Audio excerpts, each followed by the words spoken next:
So this is a bill that's been hanging out since about 2019. It hasn't moved very far yet, but it was in the news this week because more politicians have signed on to it. So here's the headline from an outlet called Hypebot. Majority of U.S. House says musicians should not be paid when their song is on the radio. 12 more members of the U.S. House of Representatives has signed on to the Local Radio Freedom Act, which continues the practice of not paying performers when their song is on radio. So here's the deal. When someone gets what are called performance royalties, which, Steve, I know you've had exposure to this, it's given to the publisher and the songwriter, but not the actual performer. And now the National Association of Broadcasters, they're for this bill. This is from 2019, but it kind of lays out what exactly this thing is. NAB strongly supports resolution opposing performance royalty on broadcasters. So here's what the verbiage of the actual bill says. Congress should not impose any new performance fee, tax, royalty, or other charge related to the public performance of sound recordings on a local radio station for broadcasting sound recordings over the air, or on any business for the public performance of sound recordings on a local radio station broadcast over the air. So they're basically saying the way we have it now, where there's the publisher share and the songwriter share, that's it. We're not going to mess with it. Opposition, people that are opposed to this, are saying, well, what about the performers? Sometimes people don't really get their fair share. And plus, musicians are underpaid so often. I mean, Spotify is screwing over musicians. All these streaming services are screwing over musicians. Yeah, I saw that. You know, a bill like this the other day. Yeah, and this goes into terrestrial radio. Now, I understand how the other side might be. Well, you know, if you have to pay more, blah blah blah. Like, look, the way it works out, a large radio station that's owned by, you know, let's be honest, is probably owned by Mitt Romney's company. They're all owned by Bain Capital, which originated as Clear Channel. That's still a thing. They pay a lot more than your local non-commercial community radio does. There's different standards for non-commercial community radio. They're paid, or they have to pay based on the size of their operation, based on the budget of their operation, and they're usually happy to ante up and pay what's due, because what you do is you keep a log of all the stuff you play, so that can be turned over to these performing rights organizations. And I know this stuff because I used to have a lot of air shifts on non-commercial radio. I did it in college. I loved it. It led to what I'm doing today, really. For 3 years in the 80s, I did an afternoon Tejano music show, and every once in a while, we would get a log that we had to fill out for the show. Yeah. It was like a spot check audit thing, you know. It was like, okay, yeah, and everything that you, and I know it was for that purpose. It's for that purpose. So they try to, and look, it's not, you know, it's one of those things. Does every single artist get every single penny whenever something is spun? No, probably not. Like their accounting and their methods only go so far. And if you're playing something really obscure where there's no record of it being cataloged in any way, you know, maybe that's not going to work out. But they cast a very wide net.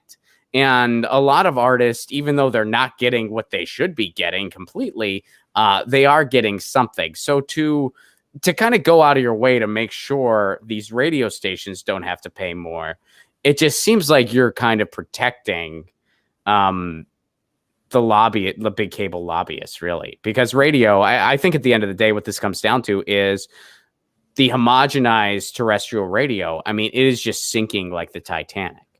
These stations... We already know they're all owned by 6 giant mega media corporations. If that, I mean, yeah, like the media as a whole, like, yeah, there's about 6 of them that can constantly consolidate. Radio, I mean, Clear Channel gobbled up everyone.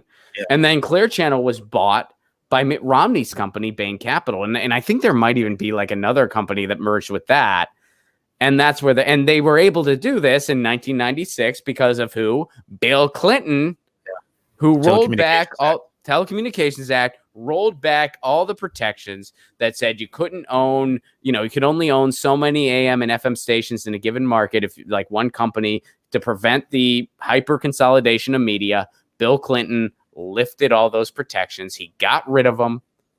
And then they just gobbled up and completely homogenized radio. It's not working out the way they wanted to. So now they want to make sure every nickel and dime they can possibly keep, especially if it's like, oh, well, maybe performers should get paid.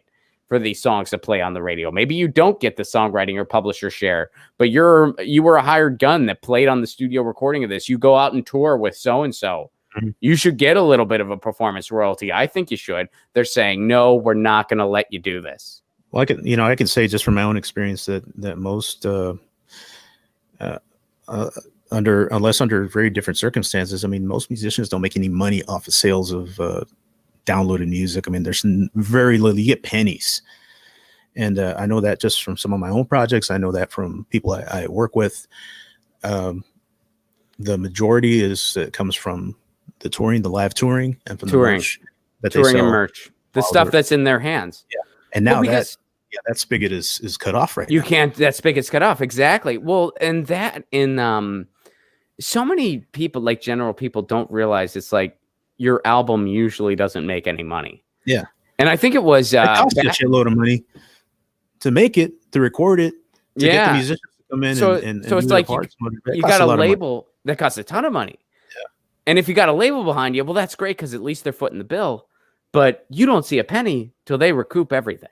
Yeah. So you may, unless you're in like the top, and book publishing's the same way. I mean, it's something like only about 9% of books ever actually make any money. I think it's something like 9%. Don't quote me on that. I mean, and it's totally it's not. No, it's too late, dude. Chew it on your arm, Steve. Only 9% of books make money. Ron Placone. So I need chat, dude. Because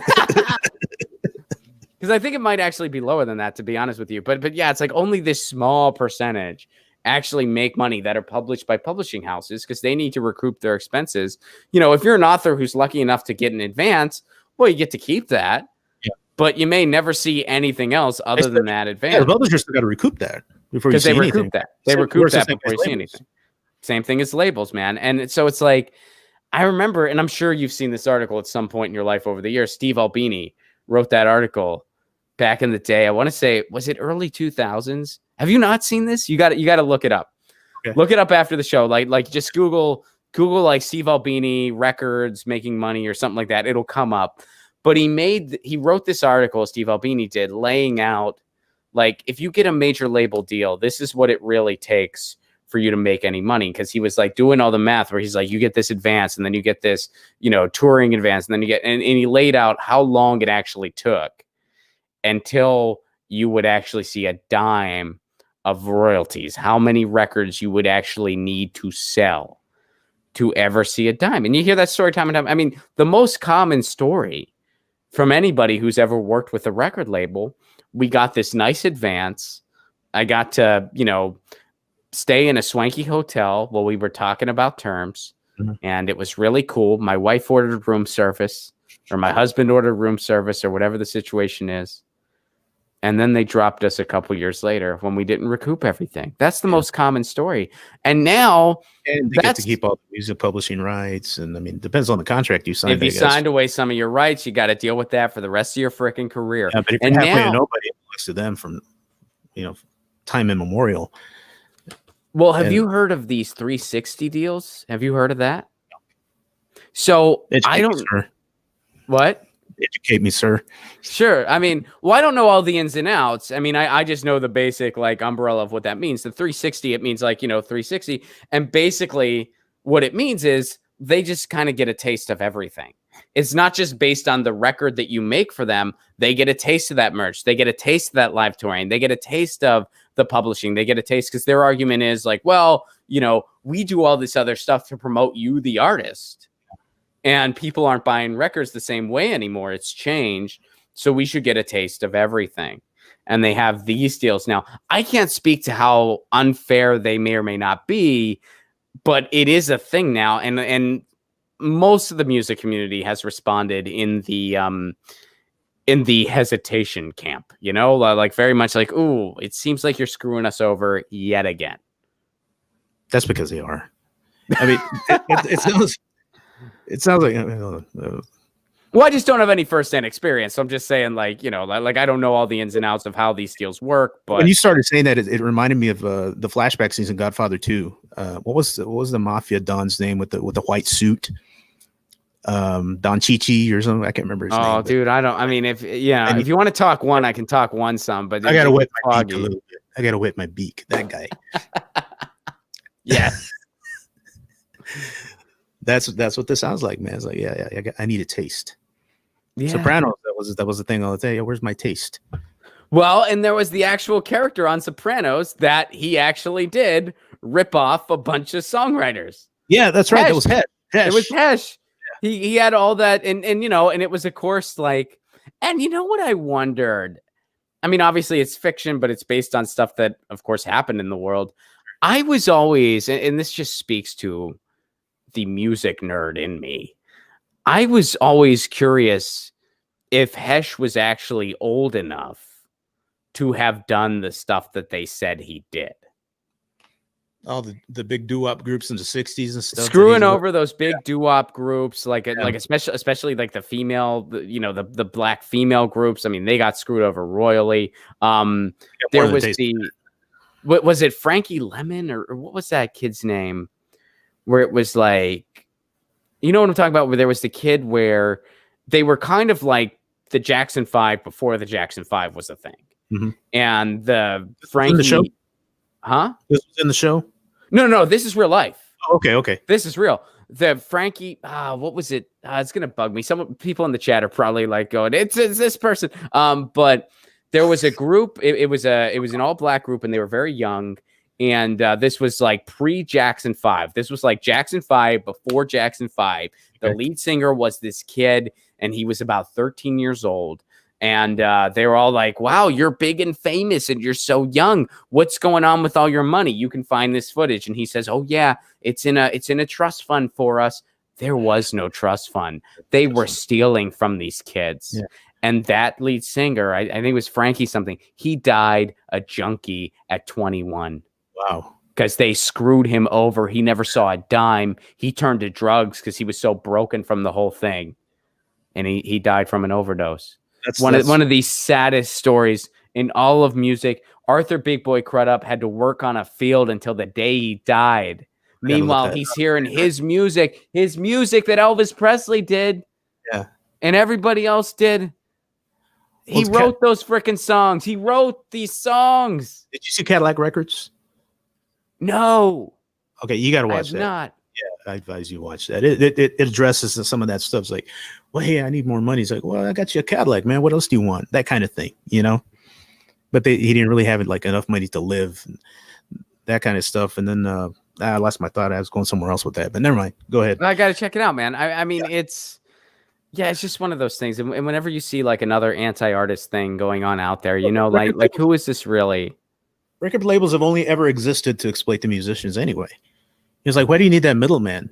I guess they had the distribution, they had the connections with radio stations and media at that time, which is a whole different world now.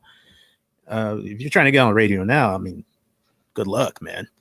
That's a pipe dream. But radio now, the only way to break in is like via the AAA thing and via like knowing where you fit in and contacting those programmers. It's all niche now, like everything else, and showing up to the festivals that pertain to you, be it Folk Alliance or Americana Fest or whatever it is, depending on the genre of music you play, finding out some of these college DJs who are spinning punk or metal, whatever it is you are.